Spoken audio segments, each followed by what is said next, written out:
परम पूज्य गुरुदेव परम वंदनीय माता जी के सूक्ष्म सानिध्य में आयोजित 3 दिवसीय श्रीमद् पावन प्रज्ञा पुराण कथा एवं पंचकुंडीय गायत्री महायज्ञ के इस पुनीत पावन कार्यक्रम में उपस्थित हमारे आत्मीय बंधुओं, शक्ति स्वरूपा माताओं, बहनों, आप सभी के हृदय हिमालय में विद्यमान परम पिता परमेश्वर को नमन करते हुए इस कार्यक्रम के इस अवसर पर आवाहित, पूजित, स्थापित समस्त देव शक्तियों को नमन करते हुए आसपास के इस वातावरण में विद्यमान सूक्ष्म रूप में एवं प्रत्यक्ष रूप में समस्त चैतन्य को नमन करते हुए आइए आज के प्रथम सत्र में हम सभी प्रवेश करें। भगवान की अनुकंपा और अहेतु की कृपा से जीवन में ऐसे संयोग, ऐसा सौभाग्य प्राप्त होता है जब हम सभी अपने नित्य प्रति के भौतिक जीवन से समय निकाल करके कुछ समय आत्म कल्याण के लिए, कुछ समय आत्मोन्नति के लिए नियुक्त करते हैं। ऐसे में अनेकानेक प्रकल्प माध्यम बनते हैं। कहीं सत्संग माध्यम बनता है, कहीं भजन संकीर्तन माध्यम बनता है, कहीं स्वाध्याय माध्यम बनता है।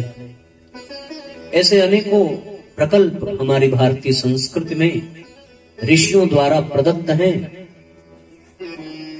जिसे अपना करके हम अपने आत्मिक विकास में विशेष लाभ प्राप्त कर सकते हैं। सनातन परंपरा में 18 पुराण, 18 उप पुराणों का एक विस्तार एवं बृहद क्षेत्र है, जिसके माध्यम से वेद उपनिषद के कठिन सूत्रों को सरल भाषा में और व्यवहारिक भाषा में समाज के सम्मुख व्यक्त करने का एक श्रेष्ठतम माध्यम बनाया गया। उसी क्रम में परम पूज्य गुरुदेव ने भी, जो अत्यंत लोकप्रिय है, कथा शैली में ही श्रीमद् पावन प्रज्ञा पुराण कथा का नियोजन किया।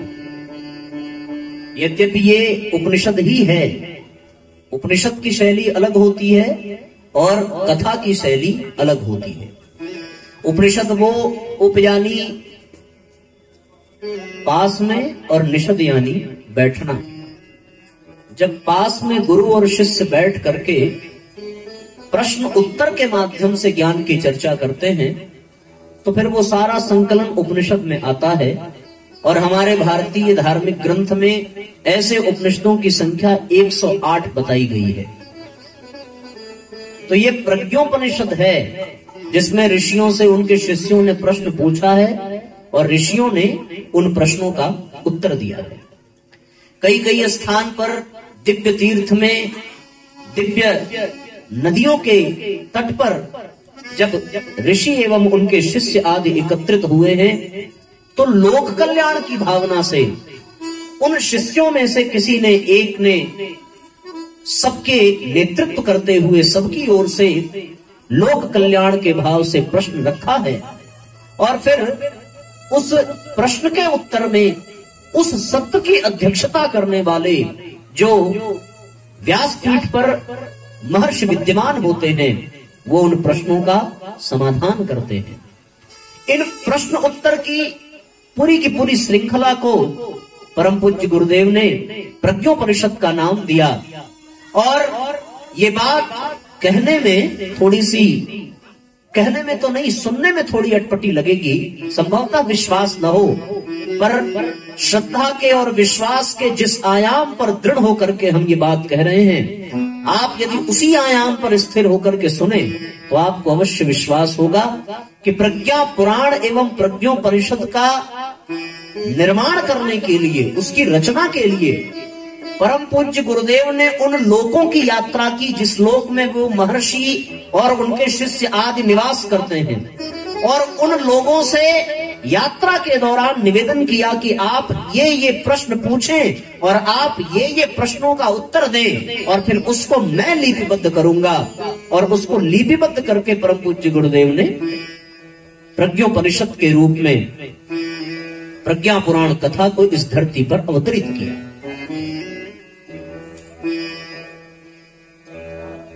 प्रज्ञोपनिषद भी कठिन समझने में थोड़ी कठिनाई होती, इसलिए उनमें कथाओं की, रोचक प्रसंगों के, सारगर्भिक संस्मरणों को जोड़ करके गुरुदेव ने इसे कथा का स्वरूप दिया। और फिर उसी प्रज्ञा पुराण कथा को हम सभी प्रज्ञा परिजन न जाने कितने वर्षों से सुनते आ रहे हैं, न जाने कितने वर्षों तक सुनते रहेंगे, और उसको आत्मसात कर अपनी प्रज्ञा को जागृत करने में सक्षम हो सकेंगे। साथियों, प्रज्ञा पुराण निश्चित रूप से अपनी प्रज्ञा के जागरण का माध्यम है। विगत 3 या 4 वर्ष से तो आना हो ही रहा है ना, ये चौथा वर्ष है, संभवतः चौथा। और प्रज्ञा पुराण को ही केंद्र में रख करके हम लोग गुरुदेव के विचारों का गान करते हैं। उसी क्रम में आज पुनः आइए इस सत्र का शुभारंभ करें। पावन प्रज्ञा पुराण कथा।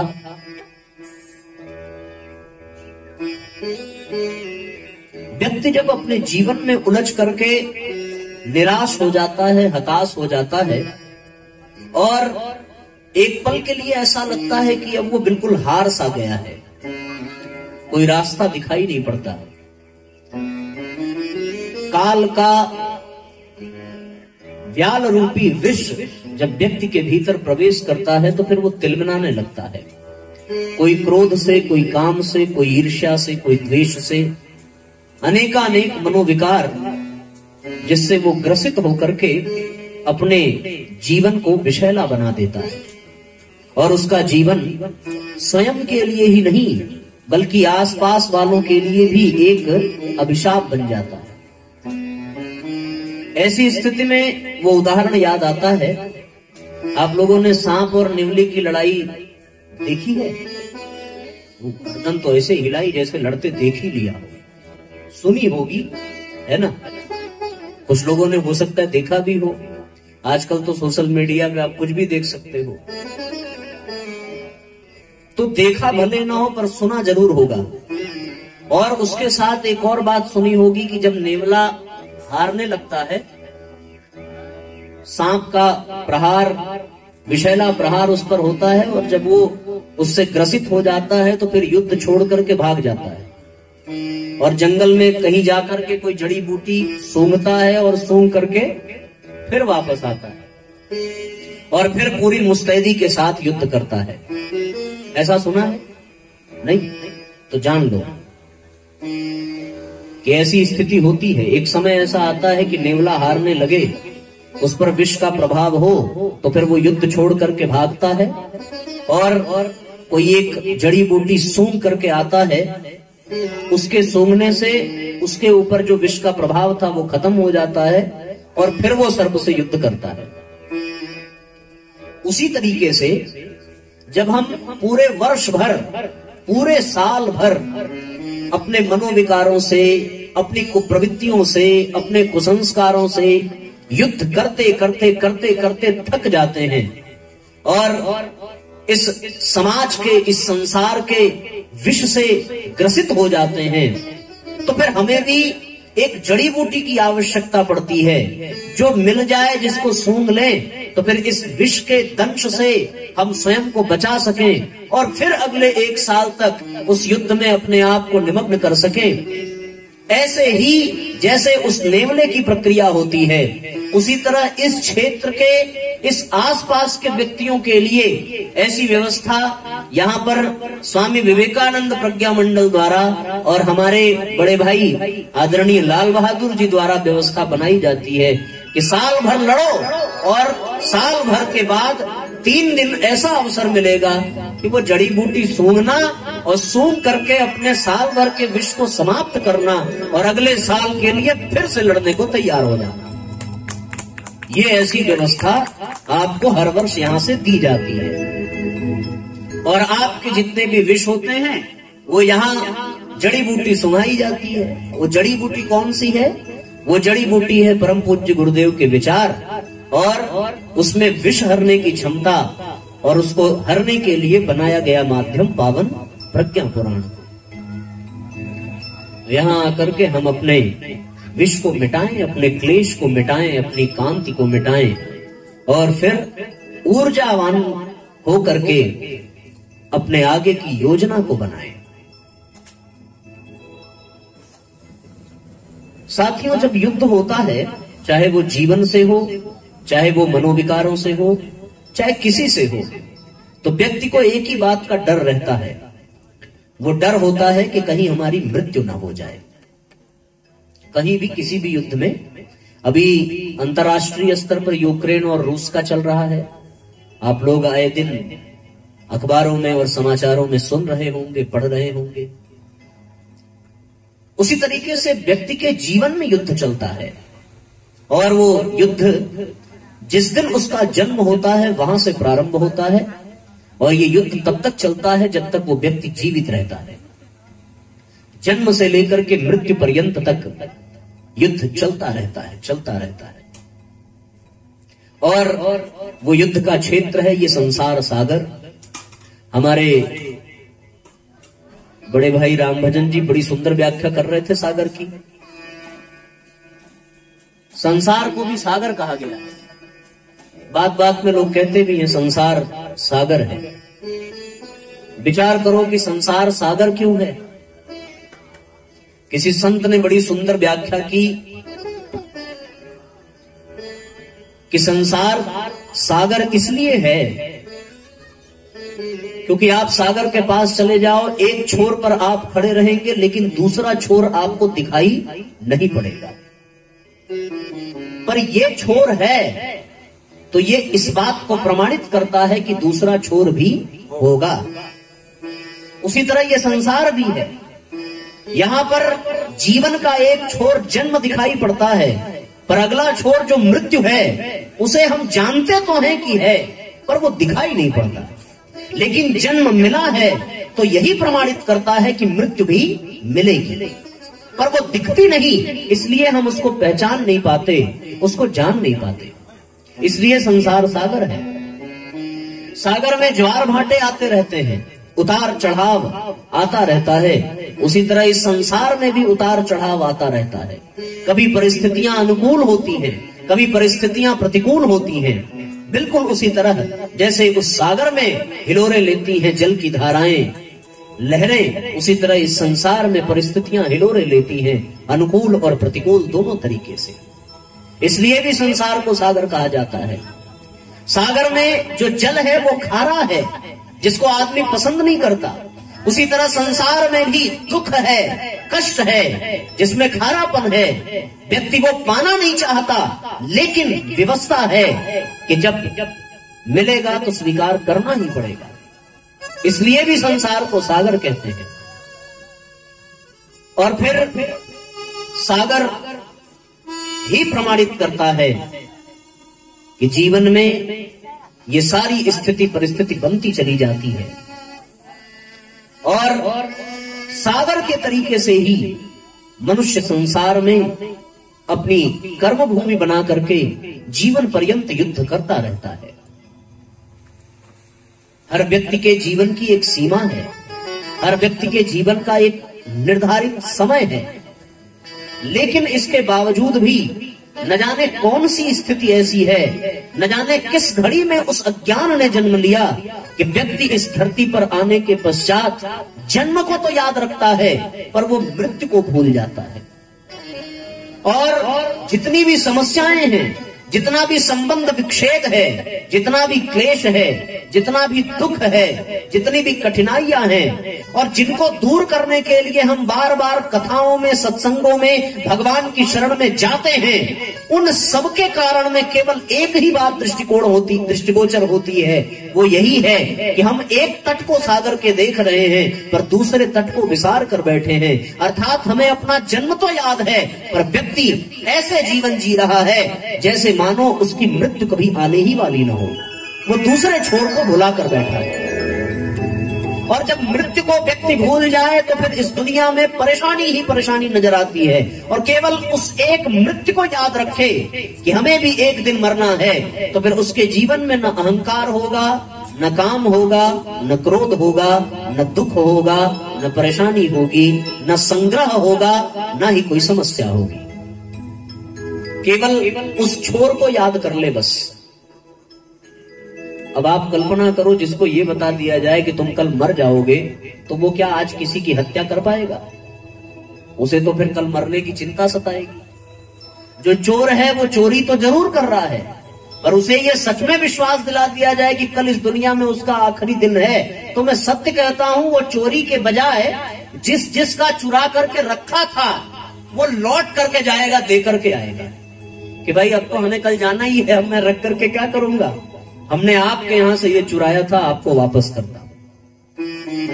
जिस पति पत्नी में या भाई में या पटदारों में निरंतर युद्ध हो रहा है, गाली गलौच हो रहा है, मारपीट हो रहा है, उन दोनों को यह बता दिया जाए कि 1 घंटे के अंतराल पर तुम दोनों साफ होने वाले हो, और ये बात का उसे विश्वास हो जाए, तो फिर साथियों निश्चित रूप से आप ये मान लेना कि दोनों सिर पकड़ करके बैठ जाएंगे और उनका झगड़ा खत्म हो जाएगा।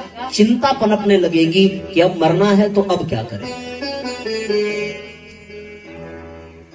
जब सुबह व्यक्ति जागता है तो फिर वो अपने काम की दिनचर्या बनाता है, पूरी सीरीज बनाता है, और वो इस हिसाब से बनाता है कि रात होने तक पूरी हो जाए।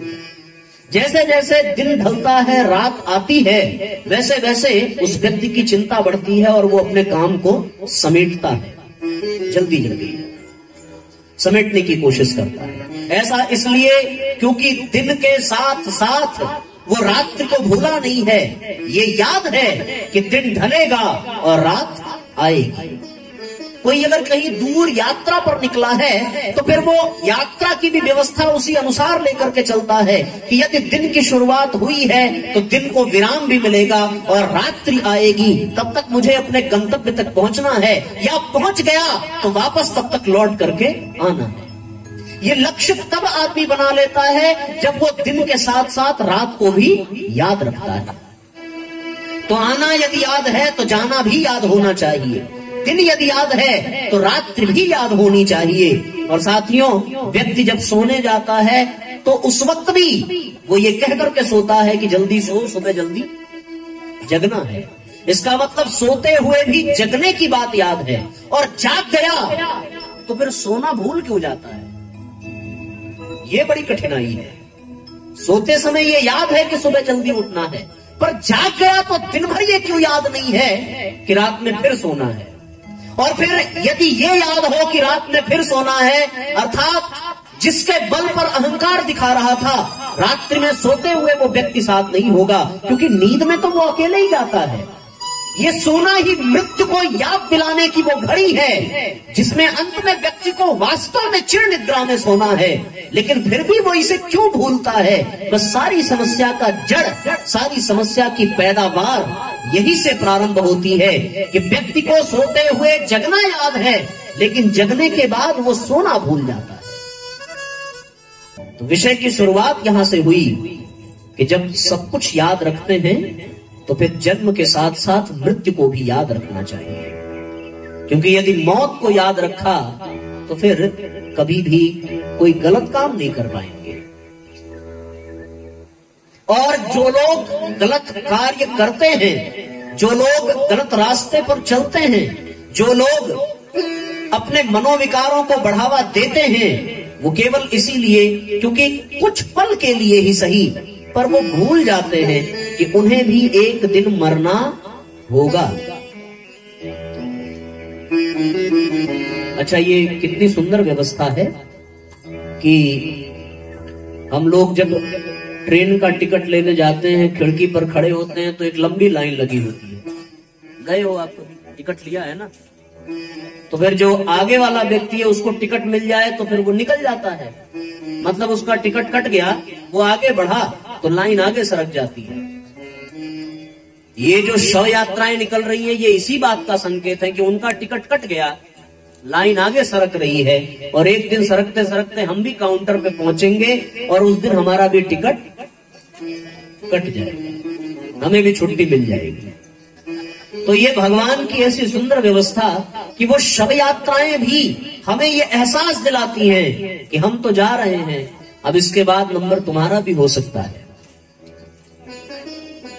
उसके बावजूद भी, उसे देखने के बावजूद भी यदि हम इस बात को स्मरण न करें और शव यात्रा को प्रणाम कर लें, कुछ लोग कहते हैं साहब इसलिए प्रणाम करते हैं कि कहीं ये भूत बन करके डराए ना, पर वास्तव में प्रणाम करने की परंपरा इसलिए शुरू हुई कि ये जाते जाते भी हमें वो ज्ञान की धारा से जोड़ करके जा रहा है कि मैं जा रहा हूं, तुझे भी मौत आएगी, जो बचा है उसे संवार ले, उसे सुंदर बना ले। लेकिन हम लोग उसे भी प्रणाम करके निकल जाते हैं, वैसे ही प्रणाम करके निकल जाते हैं। कथाओं में आए बैठे, जो बताया गया उस पर ध्यान नहीं गया, मंच पर प्रणाम किया और चले गए, बातें भूल गई।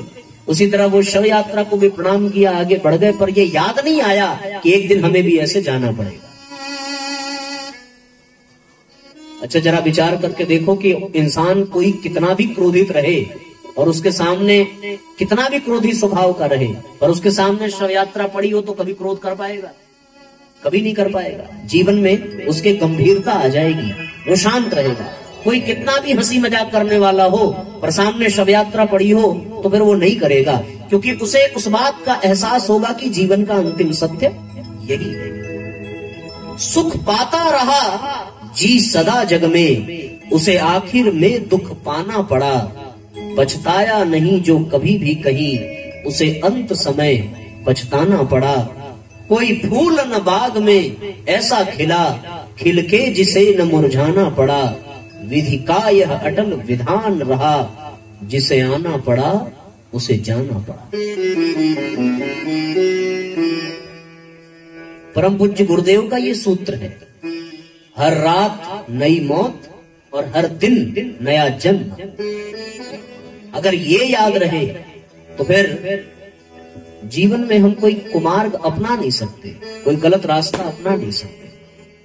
कोई कितना भी बड़ा शराबी हो, बस ये विश्वास दिला दो कि 1 घंटे बाद मरने वाला है, उसे फिर शराब का ठेका याद नहीं आएगा, उसे फिर परिवार के बचे हुए जिम्मेदारियां याद आएंगी।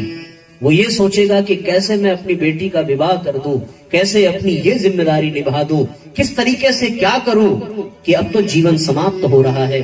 और फिर समाप्ति की ओर जब जीवन जाए तो पछताने के सिवा साथियों कुछ भी शेष नहीं रह जाता। इसलिए जीवन में हम सब लोगों को अंत समय में पछताना पड़े उससे कहीं ज्यादा अच्छा है कि हम प्रारंभ में ही ऐसा जीवन जिए कि अंत समय में पछताना न पड़े। और यही कला यदि सीखनी हो, यदि जाननी हो तो केवल और केवल इसी तरीके से कथा, सत्संग और भगवत गुणों की चर्चा के दौरान ही सीखा जा सकता है। इसीलिए कथाओं में आना आवश्यक नहीं, अनिवार्य है। घर के हर सदस्य को आना चाहिए, तब जाकर के वो इस परंपरा से, इस ज्ञान की धारा से जुड़ पाएगा। जीवन में मृत्यु को याद रखना आवश्यक है, क्योंकि शास्त्र ये कहते हैं दुर्लभो मानसो देहो देहिनाम क्षणभंगुर। ये जीवन क्षणभंगुर है, कब समाप्त हो जाए कोई भरोसा नहीं है।